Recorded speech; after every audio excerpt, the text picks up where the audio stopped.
Hello students, आज हम बात करेंगे स्वच्छ भारत के बारे में। So let's start this video. Bharat देश में स्वच्छता के महत्व को अपनाया गया है, यानी प्राचीन काल से ही भारत देश में स्वच्छता के महत्व को अपनाया गया है। यानी जो बातें संस्कृति में प्राचीन काल से हैं और वो आज वैज्ञानिक दृष्टि से प्रमाणित हो चुकी हैं और आज पूरे देश में स्वच्छ भारत की गूंज चारों तरफ गूंज रही है। जैसा कि पुराने ज़माने में प्राचीन काल में ये माना जाता था कि जूते चप्पल घर से बाहर उतारने से घर के अंदर रोगाणु और कीटाणु नहीं प्रवेश करते हैं, तो वो वैज्ञानिक दृष्टि से आज सिद्ध हो चुका है। और कच्चे घरों को मिट्टी तथा गोबर से लीपने से भी घर का वातावरण शुद्ध रहता है। इससे भी कीड़े मकोड़े घर के अंदर प्रवेश नहीं करते हैं। और तुलसी का पौधा आंगन पे लगाने से भी वातावरण शुद्ध रहता है। तो आज वैज्ञानिक दृष्टि से भी ये प्रमाणित हो चुका है, क्योंकि बहुत सारी दवाइयों में तुलसी का प्रयोग किया जाता है, जैसे कि खांसी, जुकाम, नज़ला आदि। पीपल को देववृक्ष के समान माना गया है प्राचीन काल से ही, क्योंकि पीपल का वृक्ष जो है वो हमें भरपूर मात्रा में ऑक्सीजन प्रदान करता है। वैसे तो सभी पेड़ पौधे हमें ऑक्सीजन देते हैं, लेकिन पीपल का पेड़ हमें बहुत अधिक मात्रा में प्राणवायु अर्थात ऑक्सीजन प्रदान करता है।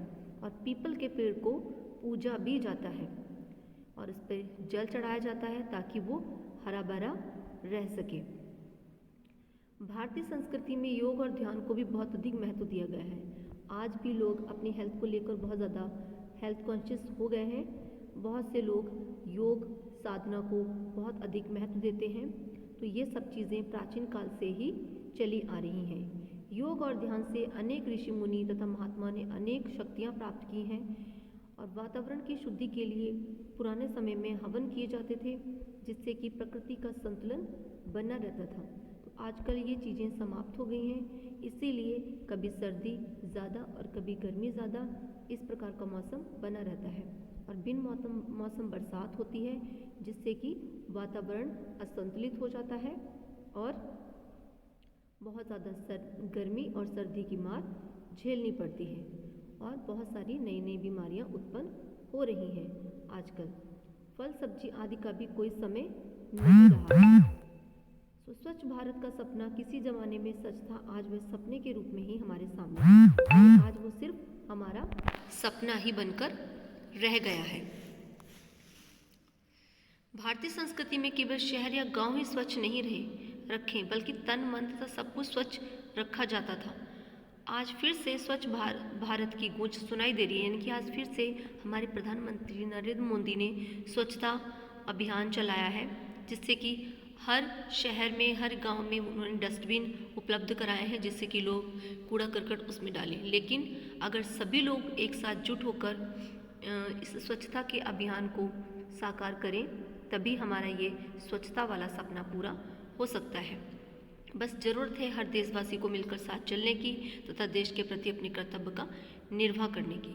अगर हम ये समझेंगे तो जब देश स्वस्थ होगा तो देशवासी स्वस्थ होंगे, और जब देशवासी स्वस्थ होंगे तो हमारा देश डेफिनेटली उन्नति के मार्ग पर आगे बढ़ेगा। जन जन का हो सपना, स्वच्छ भारत का हो, स्वच्छ भारत हो अपना, ये आपका स्वच्छता के ऊपर नारा है।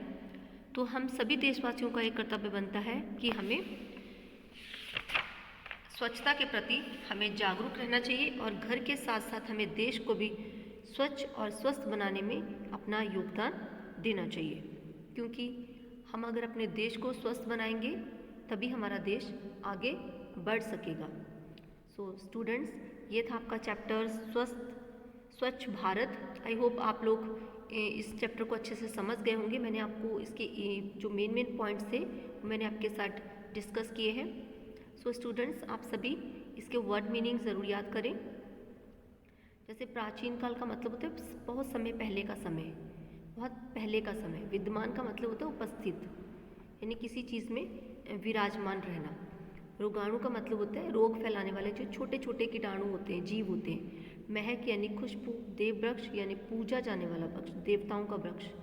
प्राणवायु जीवन देने वाले वायु, जिसे हम ऑक्सीजन भी कहते हैं। जमाना यानी कि युग।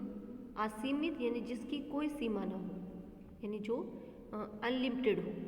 निर्वाह का मतलब होता है निभाना। तो ये थे कुछ word meaning. So students please learn this word meaning. So thank you and have a nice day.